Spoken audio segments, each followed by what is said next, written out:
नमस्कार, मैं हूं नवेद और आप देख रहे हैं एनएमएफ न्यूज।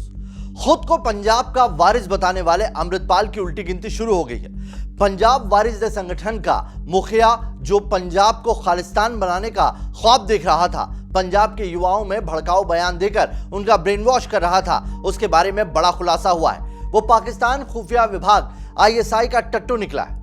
अमृतपाल को लेकर पंजाब पुलिस ने कई खुलासे किए हैं। पिछले कुछ दिनों से पंजाब के आबो हवा में बारूद के गंध भरने का ख्वाब सजा रहा अमृतपाल कैसे युवाओं को ब्रेन वॉश कर उन्हें ह्यूमन बॉम्ब बना रहा था। लेकिन यह अमृतपाल भूल गया कि यह मोदी राज है। केंद्र की मौजूदा मोदी सरकार में इस तरह के भाड़े के टट्टुओं का क्या हश्र होता है उसे नहीं पता था। मोदी राज में पाकिस्तान के पैसों पर पलने वाले अमृतपाल का पूरा इलाज होगा, इसमें किसी को कोई शक नहीं होना चाहिए। मोदी राज में जिस पाकिस्तान के पीएम शहबाज शरीफ पूरी दुनिया में दर दर कटोरा लिए भटक रहे हो, सोचिए उसी पाकिस्तान के पैसों पर पलने वाले अमृतपाल का पीएम मोदी क्या हाल करेंगे। आज हम आपको बताएंगे खुद को पंजाब का वारिस बता रहा अमृतपाल को लेकर क्या क्या खुलासे हुए हैं और कैसे पीएम मोदी ने खालिस्तानी मूवमेंट फिर से चलाने का ख्वाब देखने वाली ताकतों का डेथ वारंट साइन कर दिया है।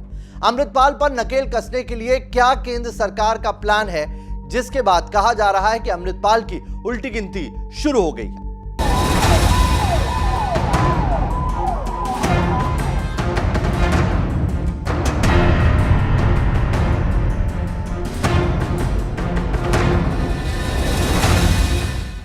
जॉर्जिया में ली आईएसआई की ट्रेनिंग। दीप सिद्धू की मौत के बाद एकाएक दुबई से आया एक आदमी इंडिया आता है और वारिस पंजाब दे का प्रमुख बन जाता है। यही आदमी है अमृतपाल। अमृतपाल पर दीप सिद्धू का परिवार कई दिनों से बाहरी ताकतों की बैकिंग होने का आरोप लगाता रहा और अब वो सारी कड़ियां जुड़ती हुई दिखाई दे रही है।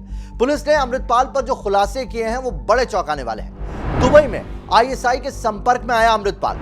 भारत आने से पहले जॉर्जिया गया। जॉर्जिया में आईएसआई ने अमृतपाल को ट्रेनिंग दी। जॉर्जिया में ही पंजाब में फिर से खालिस्तानी मूवमेंट जिंदा करने का प्लान बनाया गया। अमृतपाल का संबंध प्रतिबंधित संगठन सिख फॉर जस्टिस और बीकेआई यानी बब्बर खालसा से भी है, ऐसी बातें सामने आई है। आईएसआई ने हथियारों और शेल्टर की उसे ट्रेनिंग दी थी, जिसके दम पर वो भारत के खिलाफ फौज बना रहा था। अमृतपाल को आईएसआई से फंडिंग होने के भी सबूत पुलिस के हाथ लग चुके हैं। ह्यूमन बॉम्ब और प्राइवेट आर्मी बना रहा था अमृतपाल। अमृतपाल को लेकर केंद्रीय खुफिया एजेंसियों ने जांच एजेंसीज को इनपुट मुहैया कराया, जिसके आधार पर अमृतपाल पर कार्रवाई की जा रही है। डिटेल्ड इनपुट ने अमृतपाल की पूरी जन्मपत्री खोल कर रख दी है। अमृतपाल नशा मुक्ति केंद्र के नाम पर वहां आने वाले युवाओं का ब्रेन वॉश कर रहा था। वो इन केंद्रों से अपनी प्राइवेट आर्मी, जिसको उसने आनंदपुर खालसा फोर्स नाम दिया था, उसे चला रहा था। उसके लिए न सिर्फ उसने हथियार जुटाए बल्कि इन युवाओं को हथियार चलाने की ट्रेनिंग भी इन कैंप्स में दी जा रही थी। कार्रवाई में पुलिस ने कई हथियार बरामद किए हैं, साथ ही एकेएफ यानी कि आनंदपुर खालसा फोर्स की ड्रेसेस और दस्तावेज भी बरामद हुए हैं, जो पूरी तरह से आर्मी की तरह दिखाई दे रहा है। पुलिस ने अभी तक 100 से ज्यादा लोगों को इस मामले में गिरफ्तार किया है, जो कि एकेएफ के हिस्सा थे और अमृतपाल के लिए काम कर रहे थे। अमृतपाल अमृत संचार के नाम पर इन युवाओं की मीटिंग लेता था और उनका ब्रेन वॉश करता था। अमृतपाल की इस आनंदपुर खालसा फोर्स यानी एकेएफ में कई युवाओं को ह्यूमन बम भी बनाया गया था, जिन्हें फिदाइन हमलों के लिए तैयार किया जा रहा था। ये सारी प्लानिंग अमृतपाल ने आईएसआई और बीकेआई यानी बब्बर खालसा के इशारे पर भारत में रहकर की थी। अमृतपाल ने इसके लिए पाकिस्तान से हथियारों की खेप मंगाकर गैर कानूनी हथियार न सिर्फ जमा किए इन सेंटर्स के अंदर, बल्कि आपको यह भी बताते चले कि हाल के दिनों में पंजाब बॉर्डर पर पाकिस्तानी ड्रोन्स का काफी मूवमेंट बढ़ने की खबरें आई थी। वो सारे मूवमेंट अब ये लिंक मिल रहे हैं कि अमृतपाल ही हथियार जुटा रहा था। चौतरफा कार्रवाई से छिपता रहा है अमृतपाल। अमृतपाल की गिरफ्तारी को लेकर शनिवार से शुरू हुआ ऑपरेशन सोमवार को भी जारी है। अमृतपाल की गिरफ्तारी के लिए पुलिस टीम जगह जगह पर छापेमारी कर रही है, साथ ही नाकेबंदी कर रही है। पुलिस अमृतपाल के करीबियों से मिली जानकारी के आधार पर एक चक्रव्यूह बना रही है, जो अमृतपाल केंद्र सरकार को अब तक खुली चुनौती देता आया था, आज दर दर छिपता भाग रहा है।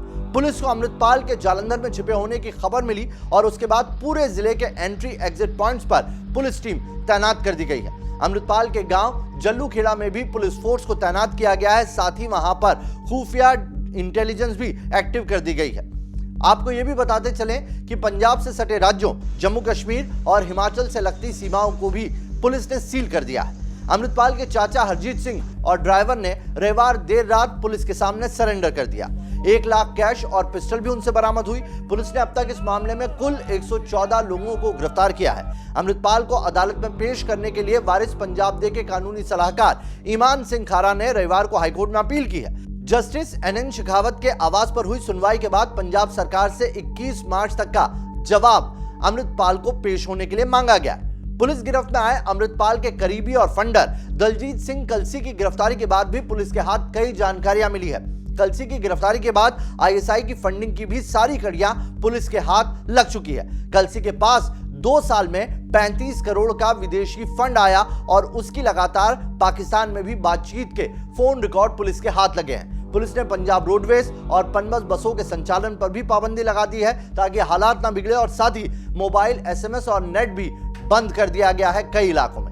यही नहीं, अमृतपाल के 4 साथियों को गिरफ्तार कर असम के डिब्रूगढ़ ले जाया गया है। यह बताया जा रहा है कि अमृतपाल के सबसे ज्यादा करीबी थे और इन्हीं के इनपुट पर अब अमृतपाल की घेराबंदी की जा रही है और उसके पूरे नेक्सस का खुलासा भी पुलिस कर रही है। इनमें फाइनेंसर दलजीत सिंह कलसी, जिसके बारे में हमने बताया कि कैसे ISI से उसको 35 करोड़ रुपए की फंडिंग हुई, भगवंत सिंह, गुरमीत सिंह बाजके शामिल है। मर्सिडीज भी निकली ड्रग तस्करी। पुलिस ने अमृतपाल की मर्सिडीज को लेकर भी बड़ा खुलासा किया है। जिस मर्सिडीज कार में अमृतपाल घूमता था वो हरियाणा के एक व्यापारी की थी, जिसे इसी साल जनवरी में पंजाब के एक आदमी ने खरीदा था। पुलिस ने बताया कि कार अभी तक ट्रांसफर नहीं हुई थी, लेकिन जिसने ये कार खरीदी उसका नाम रवेल सिंह है। रवेल सिंह नशा तस्कर है और ये ड्रग तस्कर के आरोप में कई बार पकड़ा भी जा चुका है। अमृतपाल के चाचा और ड्राइवर इसी मर्सिडीज से सरेंडर करने के लिए आए थे।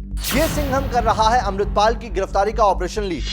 अमृतपाल को गिरफ्तार करने की जिम्मेदारी सरकार ने DIG स्वप्निल शर्मा को सौंपी है। पूरा ऑपरेशन स्वप्निल शर्मा ही लीड कर रहे हैं। उन्हें खासकर इसी ऑपरेशन के लिए लाया गया है। स्वप्निल शर्मा के बारे में आपको बता दें कि 2023 में ही उन्हें अपने शानदार काम के लिए प्रमोट किया गया और DIG बनाया गया।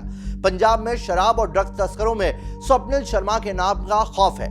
यही नहीं, वे 2 बार AIG काउंटर इंटेलिजेंस रह चुके हैं। CM सिक्योरिटी की जिम्मेदारी भी संभाल चुके स्वप्निल की गिनती पंजाब के सिंघम के तौर पर होती है। DIG स्वप्निल शर्मा के पिता फौज में कर्नल रहे हैं और उनकी मां समाज सेविका है। सरकार ने उन्हें जब खास ये ऑपरेशन सौंपा तभी अमृतपाल की उल्टी गिनती शुरू हो चुकी थी। 33 साल बाद सरकार ने फिर उतारा यह हथियार। कभी किया था खालिस्तान को खत्म। 90 के दशक में खालिस्तानी उग्रवादियों से लोहा लेने के लिए उस वक्त पंजाब के DGP रहे KPS गिल ने एक खास हथियार तैयार किया था। इस हथियार पर ना तो खालिस्तानी उग्रवादियों की गोलियों का असर होता था और ना ही किसी और हथियार का।